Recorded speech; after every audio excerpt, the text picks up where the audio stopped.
Magandang araw mga bossing ko. Yan, kakatapos lang ng ulan mga boss, kaya makulimlim na naman, basa pa yung ating unit.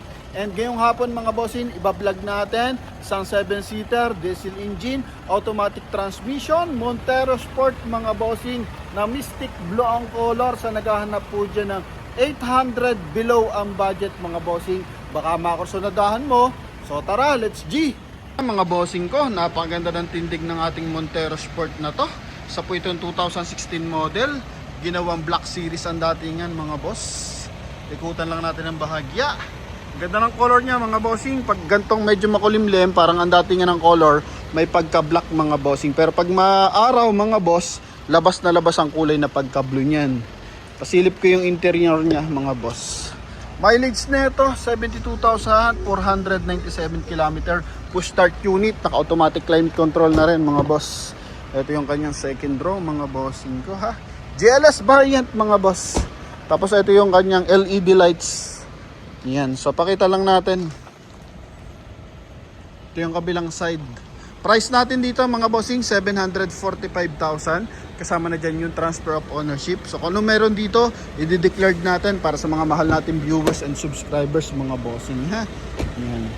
Pero mababa ng presyo na ito. May naka-market pa na presyo na 790,000. Pero tayo naman syempre mas mababa tayo lagi doon, and prior natin yung transfer of ownership mga boss. Ano? Yan. So kita nyo naman, naka-projector ang headlight mga boss. Puti na ang ilaw niyan, pati yung kanyang fog light. Yung fog light natin syempre yellow pa yan mga bossing ko ha. Tapos yung kanyang front grille ginawang kulay black. So polish black na siya mga bossing. Pati ito. Yan, ito mga bossing, ano rin yan eh. Chrome yan mga boss. So kinunbay nyo yung color. Kumbaga sinalubong nyo yung color ng blue. Kaya medyo astigan dating yan mga boss. Simple pero maganda yung tindig mga boss oh. Yan. Pati yung kanyang mags na R18 ginawa rin niyang color black mga bossing. So pagdating dito sa hood, so wala naman tayo masyadong concern. Walang dent, wala masyadong hairlines mga boss.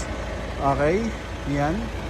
Pati dito sa kanyang front bumper mga bossing, ito, all goods naman. Ha? Pati yung ating headlight mga boss, goods po yan. Pag light natin, goods rin. Ito mga bossing. Yung housing lang ng ating pag lights mga boss, medyo may dumi yung loob mga bossing. Yan o. May mga tumbin-tumbin yung loob niya. Yan. So, ito naman sa sidings naman, yung stepboard natin, buong buo po yan. So, dito mga boss, hindi pa siya yung namumuti yung stepboard mga bossing ha. Black na black pa talaga yan. Tapos walang dent. Yan. Tapos dito sa kanyang gulong naka 6 stud yan. Okay, Bridgestone tires to mga bossing. Okay, tapos series nito is 2024 mga boss. Silipin natin. Yan. Ito 2024 mga bossing ko ha. Yan. Tapos bagong-bago pang gulong mga boss. Ang isang Bridgestone mga bossing nagre-range yan ng 9,000. So all goods to pag ganito mga bossing. Maalaga yung dating gumagamit dito mga boss. Kumbaga sa maintenance, kasi maayos ang makina, maganda yung transmission, and wala mga kalampag mga boss. Ang mga tanging malalait ko dito, mga scratches ng bahagya pagdating sa mga sidings. Yan. So ibabapping pa naman yan and iwawax. So yung iba magbi-minimal pero wala naman siyang mga major dents mga boss, no? Yan. Then, i-declare ko naman bawat makikita natin. Okay, so ito yung side niyan. Tingnan mo kung bagay ba sa iyong garahe, mga bossing ko. And yun nga pala mga boss, yung binilag natin na Fortuner, na-sold na. Tapos yung ating Hilux mga boss, na na-vlog natin na walang presyo. Sorry mga bossing, hindi ko naman sinasadya yun. So, na-reserve na rin siya mga bossing ko. Kaya thankful tayo sa mga viewers and buyers natin. Ano? Yan, so eto. Meron visor na may roof rail mga bossing. Yan. Tapos, keyless entry na rin to mga boss. Pagdating dito sa kanyang door panel, ito discoloration ng bahagya mga bossing. So, normally na to kasi ang mileage 72,000 na mga bossing. Tapos, 3M ang tint nito mga boss. Yan o. Okay. Tapos, ito yung kanyang dashboard. Buong dashboard. Yung steering wheel natin mga bossing, buong buo pa yan mga boss oh. Yan mga bossing oh. Hindi pa siya masyadong kalbo, wala pang putok yung pinaka leather ng steering niya mga boss. Tapos naka paddle shift, And same time, naka cruise control.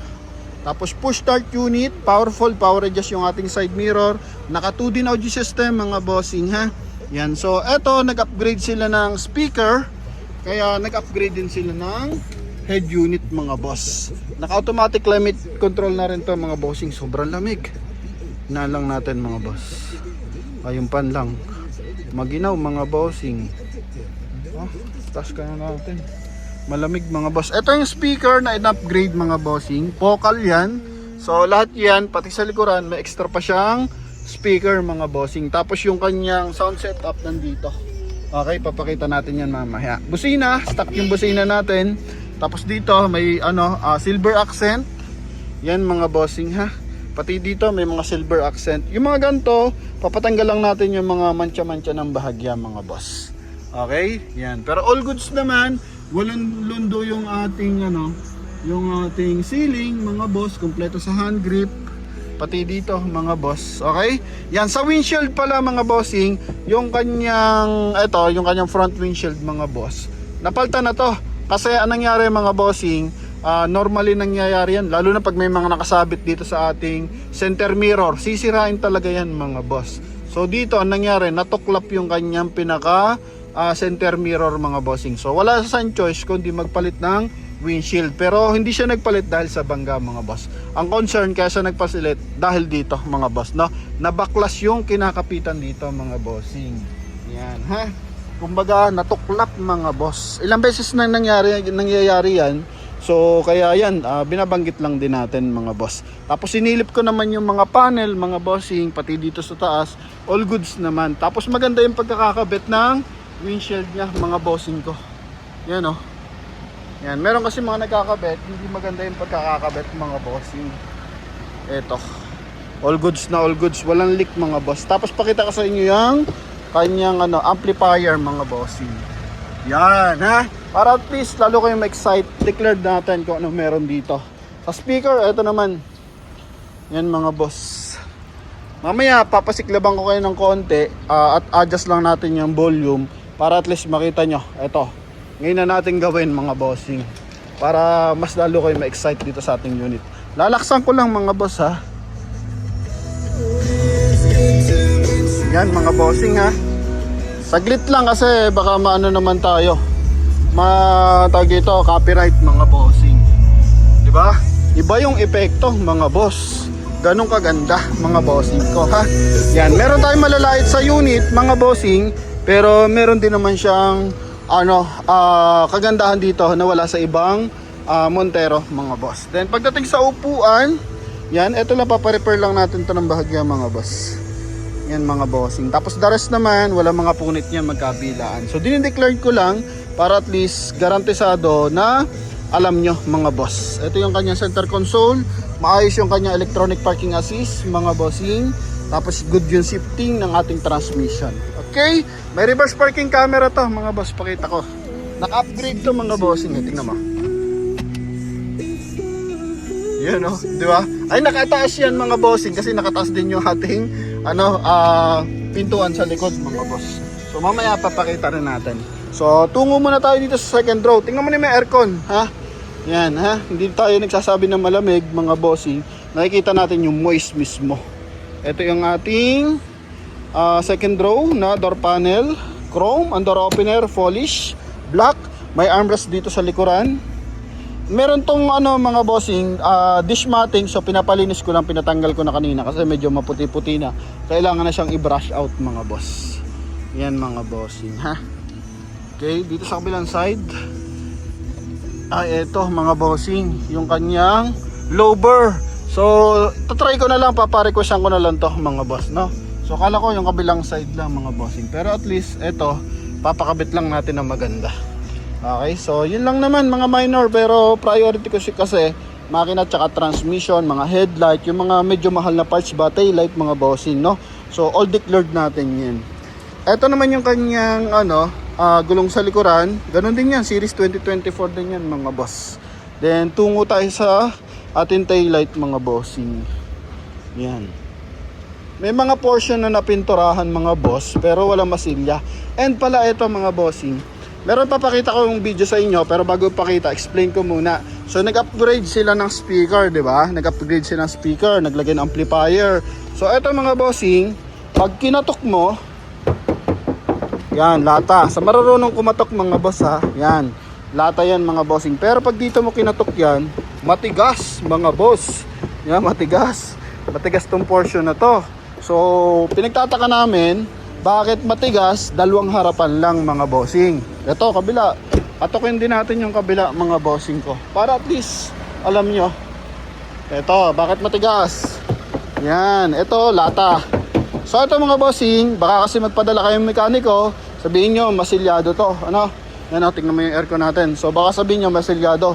So, dahil siya naglagay na, bakit siya matigas mga bossing? Naglagay ito ng insulator. So, insulator, ikakat natin yung video, isasalpak natin kung paano namin pinakita. Pinabaklas ko to kasi nga, confused ako kung ano meron sa loob.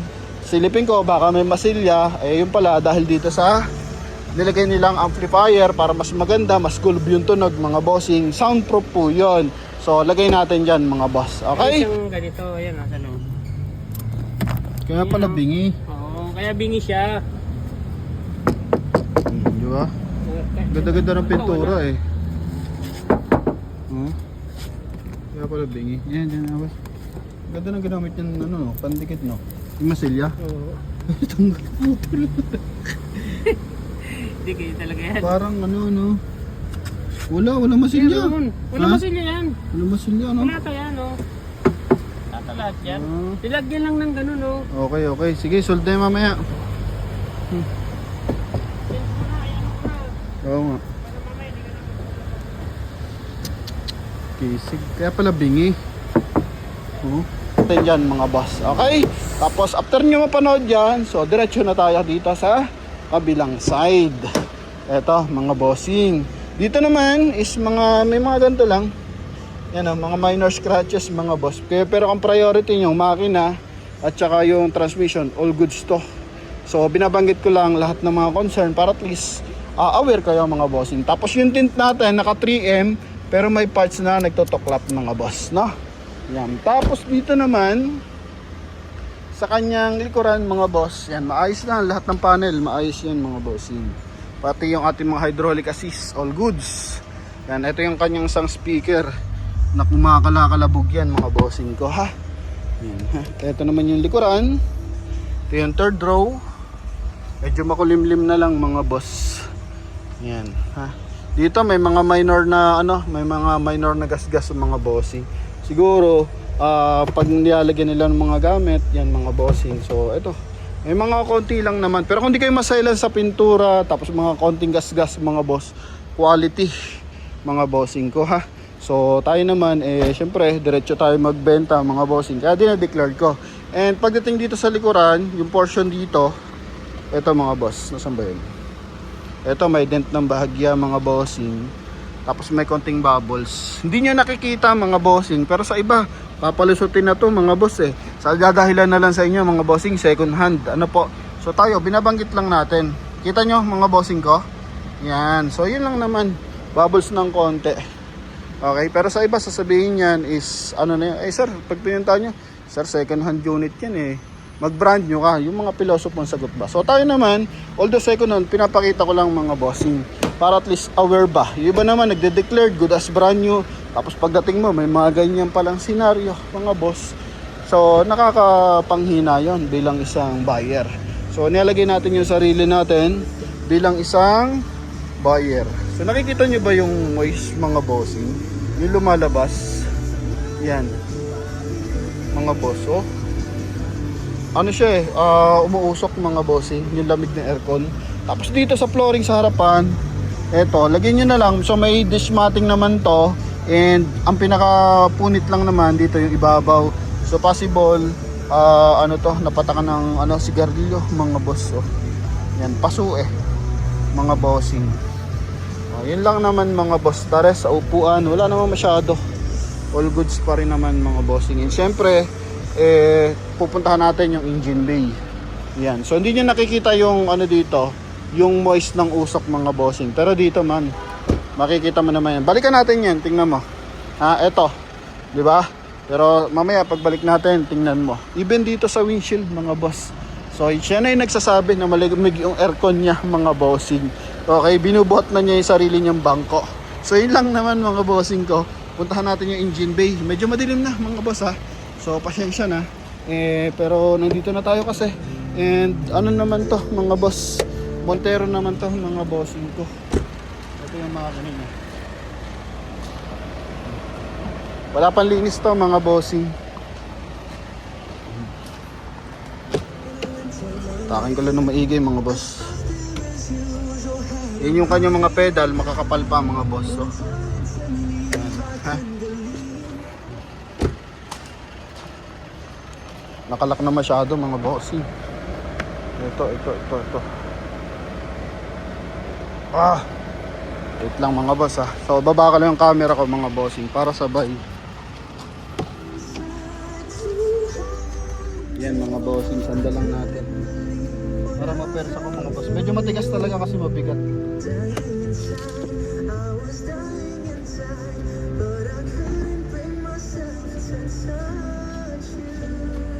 Okay na mga bossing ko. Makaka-copyright na tayo dyan. Ito yung ating engine bay. Ito na mga boss. Yan. So wala pang hugas to mga bossing. Pero kita natin, wala siyang mga tagas. Wala mga tagas yan. Simula baba hanggang ilalim. Maganda yung timing. Walang lumalagotok-lagotok sa loob ng makina mga bossing ko. Okay? Yan. Pwede ko ilagay dito yung na-check kong unit na nakaraan. Dapat bibigyan namin. Pero may something nagalagotok. Pwede ko ilagay dito mga boss. Para malaman nyo paano yung lagotok na may tamang makina mga boss.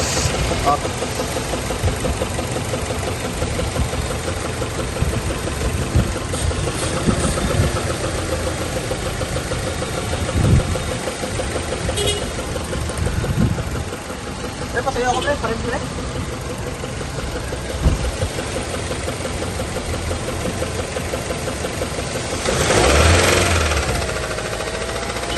Mga boss. Okay, so yun lang mga bossing. Maayos ang mga panel. Madumi lang, papalinis natin yan. Bukas kasi liliyahin na to ng buo mga boss. Ayan, ay baka may makakakursonada. So after malinis, ay di mapupuhan nyo to mga bossing. Ano? Sa mga nagkaka-interest, ito yung ating unit. Montero Sport na 2016 model. Ha?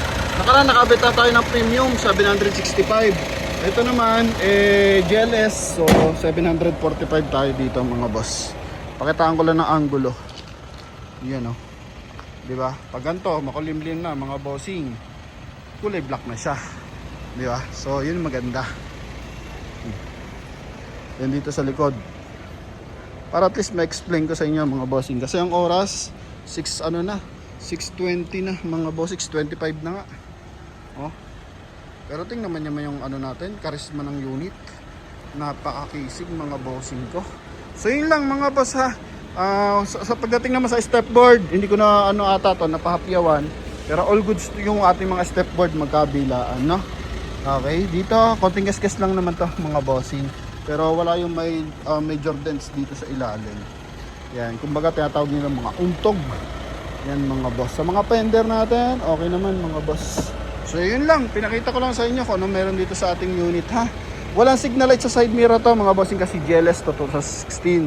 Pero madali na yan kasi Montero to. Power adjust yan mga bossing, tsaka powerful din naman. So maganda ditong forma, lagyan mo ng top load. And kahit anong gawin mo mga bossing, yung makina na ito 2016, ngayon 2026 na, same ng pyesa mga boss, same ng makina.